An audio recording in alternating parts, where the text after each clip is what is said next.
Good morning વિદ્યાર્થી મિત્રો। આજે આપણે ધોરણ 8માં ગુજરાતી સબ્જેક્ટમાં કાવ્ય નંબર 6 ધૂળિયે મારગ ભણીશું। આ કાવ્યનો પ્રકાર છે ઉર્મી ગીત અને એના કવિ છે મકરંદ વજેશંકર દવે। વિદ્યાર્થી મિત્રો, તમે ગામડું જોયું હશે, શહેરમાં તો આપણે રહીએ જ છીએ। જેવું વેકેશન પડે, રજા પડે એટલે આપણે ગામડે જતા રહીએ છીએ અને જ્યારે ગામડેથી શહેરમાં આવીએ પછી ક્યાંય સુધી આપણને આપણું ગામ યાદ આવે છે, ખરું ને? એનું કારણ છે કારણ કે ત્યાંનું વાતાવરણ, ત્યાંના લોકોના સ્વભાવ આપણને ખૂબ જ પસંદ પડે છે। ત્યાં જે સાદગી છે, જે સ્વચ્છતા છે, એ ખરેખર આપણને ખૂબ જ ગમે છે। પહેલાં તો ગામડાનો વિકાસ નહોતો થયો, હવે જેમ જેમ શહેરનો વિકાસ થાય છે એમ એમ ગામડાનો પણ વિકાસ થતો રહ્યો છે, છતાં પણ આપણને ગામડામાં તો રહેવું ખૂબ જ પસંદ પડે છે।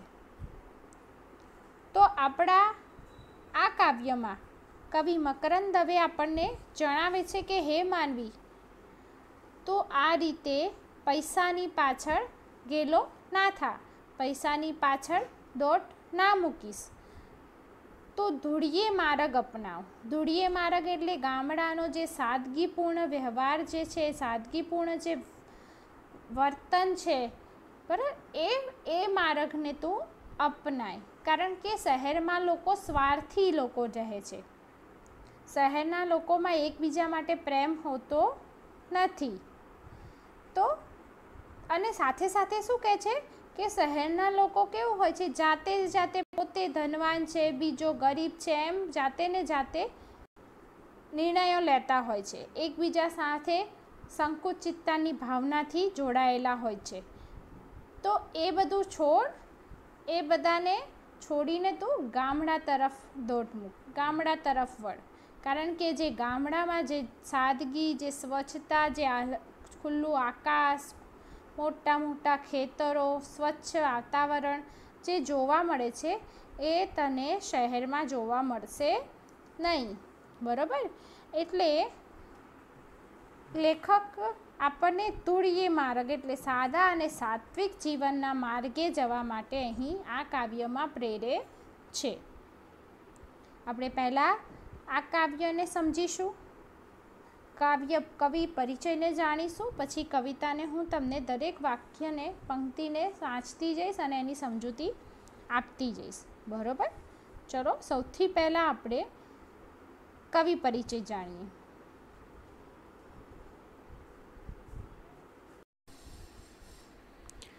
કાવ્ય 6 ધૂળિયે મારગ, પ્રકાર છે ઉર્મી ગીત। કવિનું નામ છે મકરંદ દવે।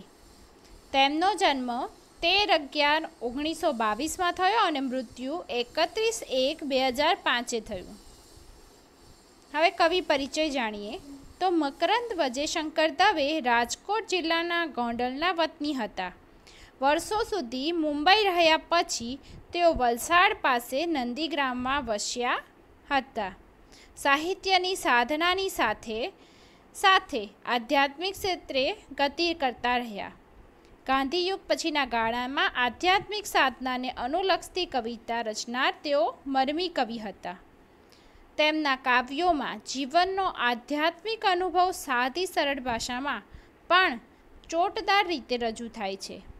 તેમને 1979નો રણજીતરામ સુવર્ણચંદ્રક મળ્યો હતો। તો આ હતો મકરંદ દવેનો કવિ પરિચય। હવે આપણે કવિતાના ભાવાર્થને ટૂંકમાં સમજીશું।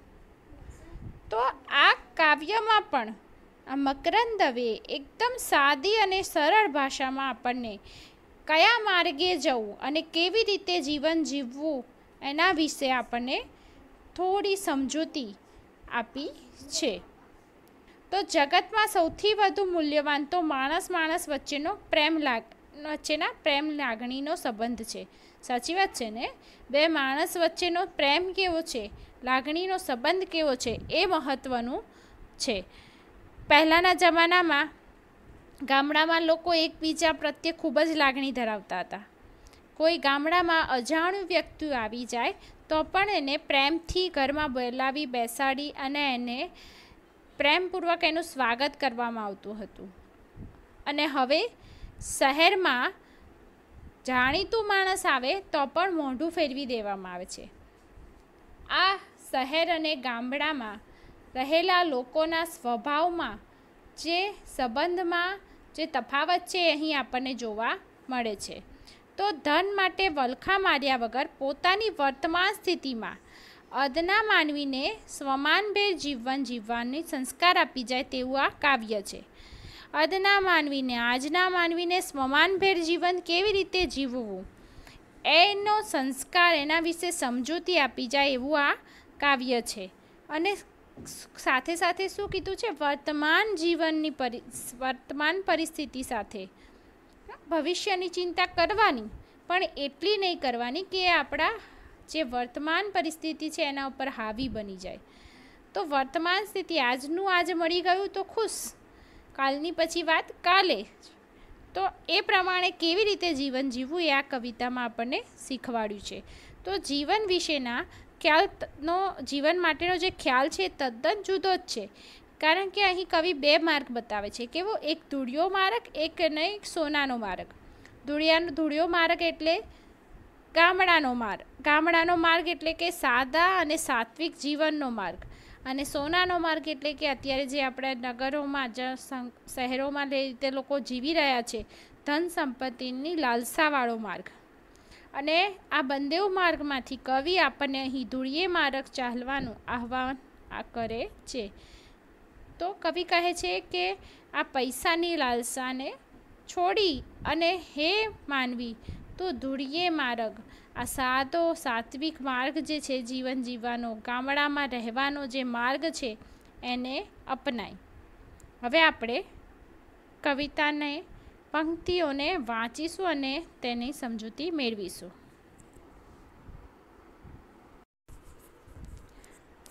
ચલો તો હવે આપણે કાવ્ય પંક્તિને વાંચીશું અને એની સમજૂતી મેળવીશું. તો કોણે કીધું ગરીબ છીએ, કોણે કીધું રાંક, કાં ભૂલી જા મન રે ભોળા, આપણા જુદા આંખ. તો કવિ મકરંદ દવે શું કહે છે? કોણે કીધું કે આપણે ગરીબ છીએ? આપણી જાતને ગરીબ કોણ કહે છે? કોણે કીધું રાંક, રાંક એટલે પણ ગરીબ થાય, પણ આપણે અહીંયા શું લેવાનું? નિર્બળ. તો તું નિર્બળ છે, તું રાંક છે, ગરીબ છે, એવું કોણ કહે છે?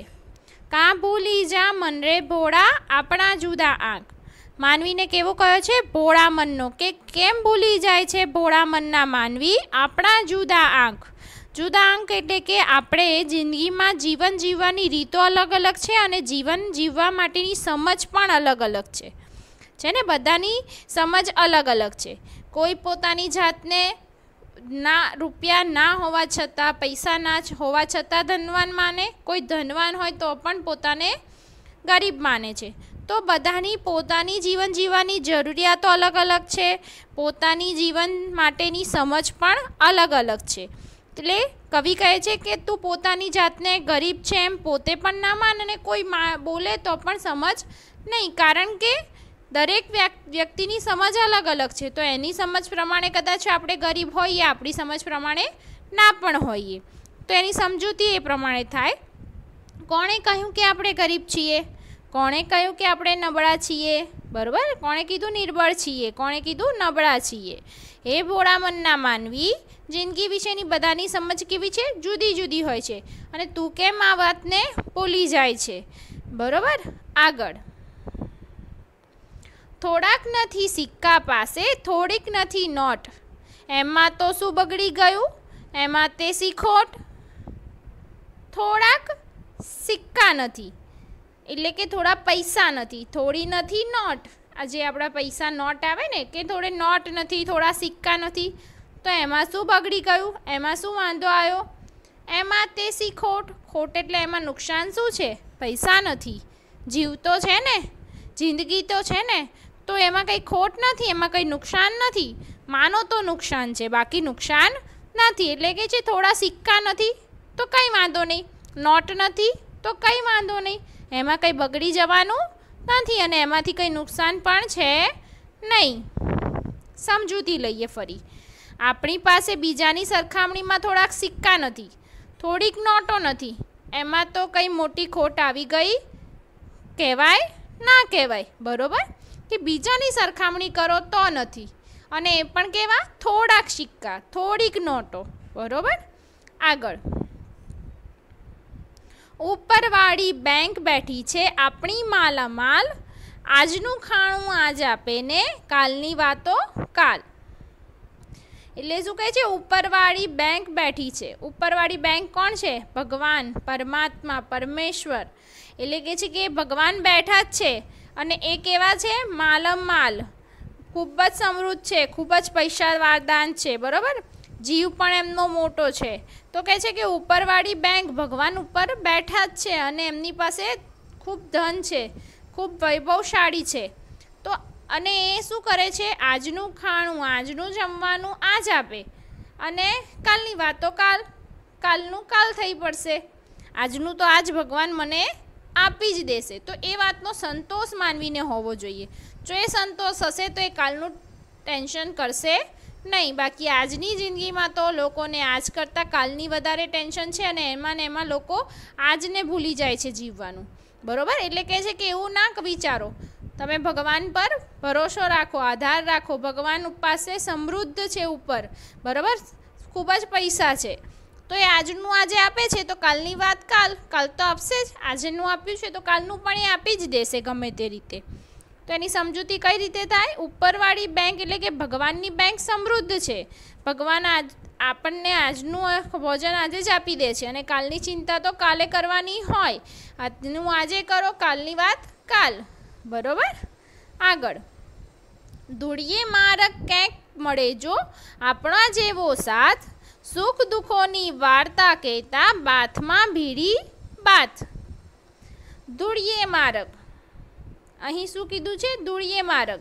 ધૂળીએ મારક એટલે કે ગામડાનું જે સાદગીભર્યું જીવન હોય છે એ જો મળી જાય, જો એ જીવનમાં સાદું અને સાત્વિક જીવન જો મળી જાય અને આપણા જેવો સાથ અને આપણા જેવા બીજાનો સાથ મળી જાય, માનવીઓનો સાથ મળી જાય. અને ક્યારે મળે? સુખ દુઃખોની વાર્તા કહેતા બાથમાં ભીડી બાથ. કેવો સાથ? કે જ્યારે આપણે એકબીજાને સુખ દુઃખની વાત કરી શકીએ, પ્રેમથી ભેટી શકીએ, એવો કોઈનો સાથ મળી જાય તો પછી કે બધો માર્ગ ક્યાં મળે આપણને? ધૂળીએ માર્ગ જ મળે. આવા સિટીમાં, આવા શહેરમાં મળે નહીં. એટલે તમને અહીં ગામડાનું જીવન અને શહેરના જીવન વચ્ચેનું અંતર સમજાવ્યું છે કે ગામડાના જીવનમાં તમે જુઓ તો ધૂળિયા માર્ગ હોય છે, હે ને, કે ત્યાં ધૂળ ઉડતી હોય, એકદમ સાદગીભર્યું જીવન હોય. લોકો સવાર ઉઠે, પોતાના કામમાં જાય, એકબીજા જોડે હસતા મળતા જાય. બરાબર. એકબીજાને મદદ કરે. તો એ બધી વસ્તુ તમને ગામડામાં જ જોવા મળશે. પ્રેમ બધું તમને ક્યાં જોવા મળશે? ગામડામાં. ને અહીં માનવી છે એક મશીનની જેમ સવારે ઉઠે અને આ કોન્ક્રીટને કહેવાય ને કે સિમેન્ટ કોન્ક્રીટના મકાનમાં રહે ને એવા જ માર્ગમાં ચાલતા ચાલતા પોતાના કામ કરે. કોઈની સામે જોવાનું નહીં, પોતાનું કામ પોતે કરવાનું, બીજા કોઈની કંઈ જ વાત કરવાની નહીં, કોઈ પ્રેમ નહીં, કશું જ નહીં.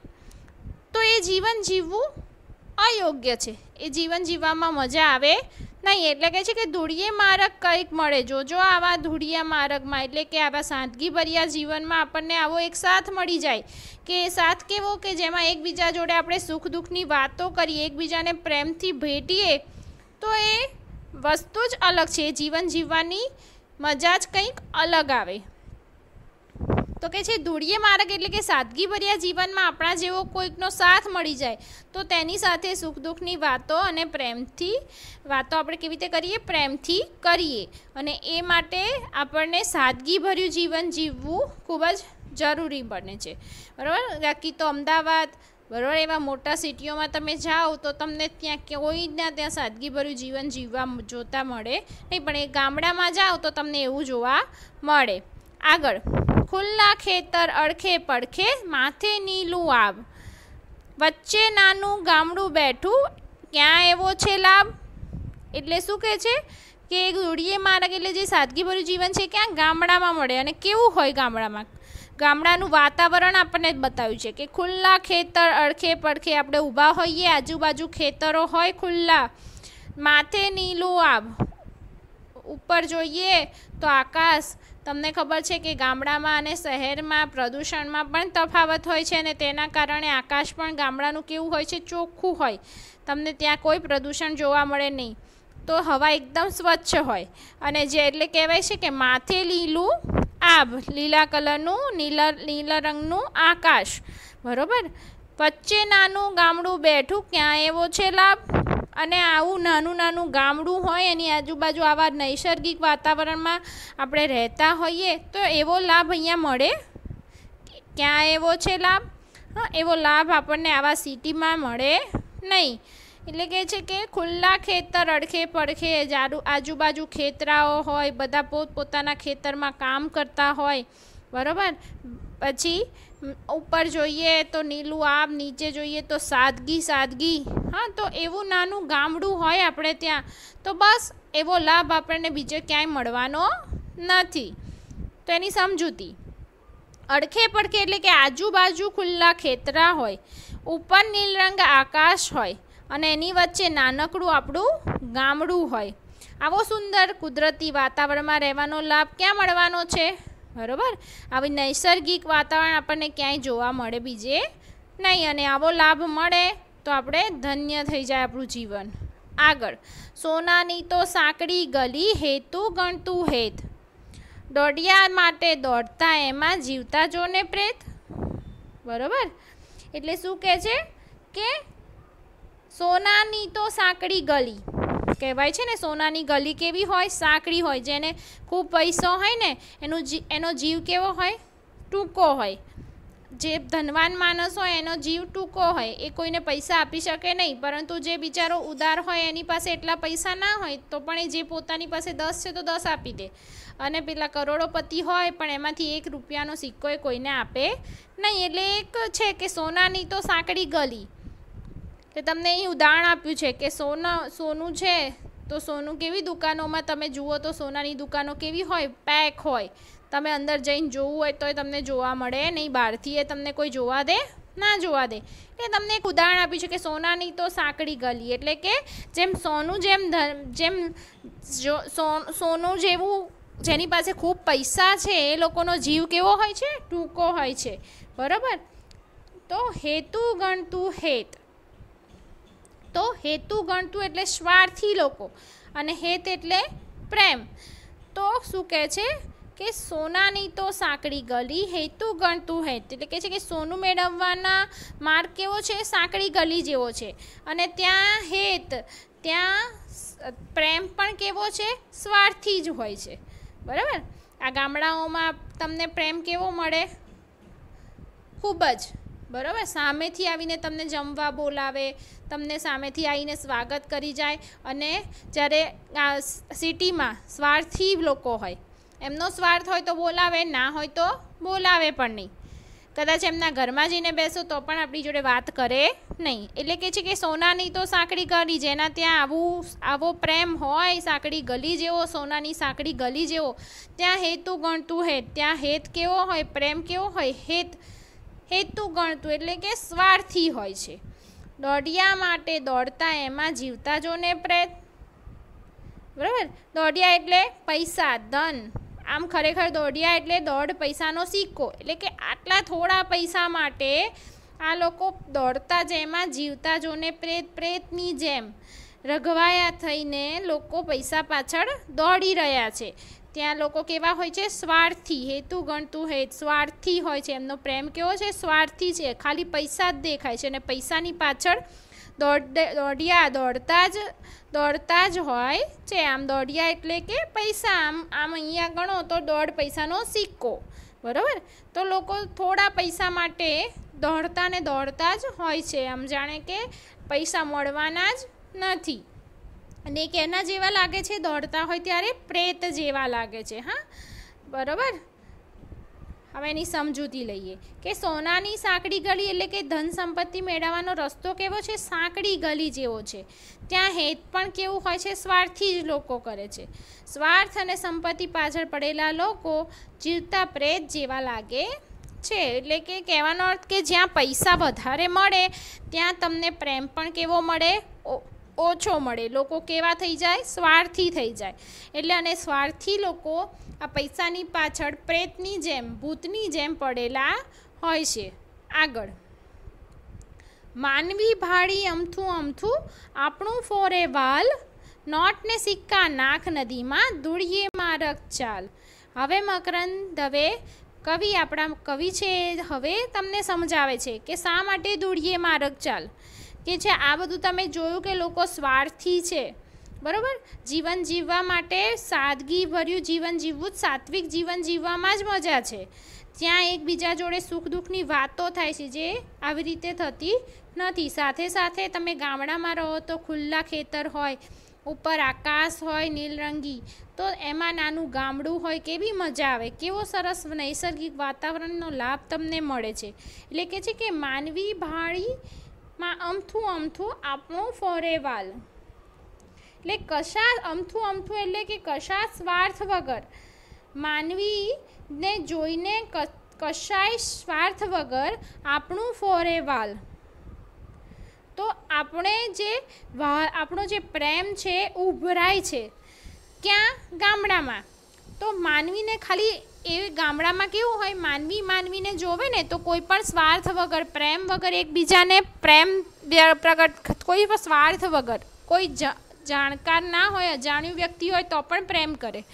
એટલે કે છે કે એના માટે તું નોટ અને જે સિક્કા છે નદીમાં નાખી દે અને આ ધૂળીએ મારગ ચાલ. ધૂળીએ મારગ ચાલ એટલે કે આ જે ધન વૈભવ છે એ બધું છોડીને આ સાદગીના માર્ગને તું સ્વીકાર કર. એટલે કે છે કે હે માનવી, તું હવે સમજ કે આ જ્યાં માનવી ખાલી એકબીજાને કોઈ સ્વાર્થ વગર એકબીજાને સમજી અને એકબીજાને પ્રેમ કરે છે, વહાલ કરે છે, તો એવા રસ્તા પર તું ચાલ. અને એના માટે તારે સૌથી પહેલાં શું કરવું પડશે? આ નોટ ને સિક્કા છે એ નદીમાં નાખી દે, એને તું ત્યાગ કર, તો જ તું ધૂળીએ માર્ગ ચાલી શકીશ. તેની સમજૂતી, કોઈ પણ જાતના સ્વાર્થ વગર માણસને જોઈ આપણને વાલ ઉભરાય એવું જીવન જીવવા માટે શું કરવું પડે? નોટ ને સિક્કાને નદીમાં નાખીને ધૂળીએ માર્ગ એટલે સાદું જીવન જીવવા તરફ આગળ ચાલ. બરાબર. એટલે કવિ આપણને અહીં જણાવે છે કે ગામડામાં કેમ પ્રેમ જોવા મળે છે અને શહેરમાં જોવા મળતો નથી. કારણ કે ગામડાના લોકોને જે મળે છે એમાં સંતોષ છે, બરાબર. એ પોતાને ગરીબ માનતા નથી કે મારી પાસે થોડા પૈસા છે, મારે કાચું મકાન છે તો હું ગરીબ છું. એ લોકો પોતાની જાતને ગરીબ માનતા નથી. અને જ્યારે અહીં બંગલો હોય સિટીમાં પણ તો પણ પોતાને જાણે પૈસાદાર, ગરીબ જ માને છે. કારણ કે સ્વાર્થી છે, કોઈને કંઈ રૂપિયો આપવા માનતા નથી. પૈસા સાથે તો સ્વાર્થી છે, પ્રેમનાય સ્વાર્થી છે. પ્રેમ પણ પોતાના સ્વાર્થ વગર કોઈને આપતા નથી. એટલે એ જીવન જીવવા કરતાં આ સાદગીભર્યું સાત્વિક જીવન જીવવા માટે હે માનવી, તું આજે પ્રેતની જેમ, આ ભૂતની જેમ દોડાદોડ રઘવાયો થઈ રહ્યો છે પૈસા પાછળ, એ બધું છોડ અને આ ધૂળીએ માર્ગ, આ સાદગીભર્યા જીવન જીવવા માટે તું અહીં આવી જા. તું એ જીવનને સ્વીકાર કર. બરાબર. તો તમને આ કવિતા જે ઉર્મી ગીત છે એની સમજૂતી સારી એવી રીતે થઈ ગઈ હશે.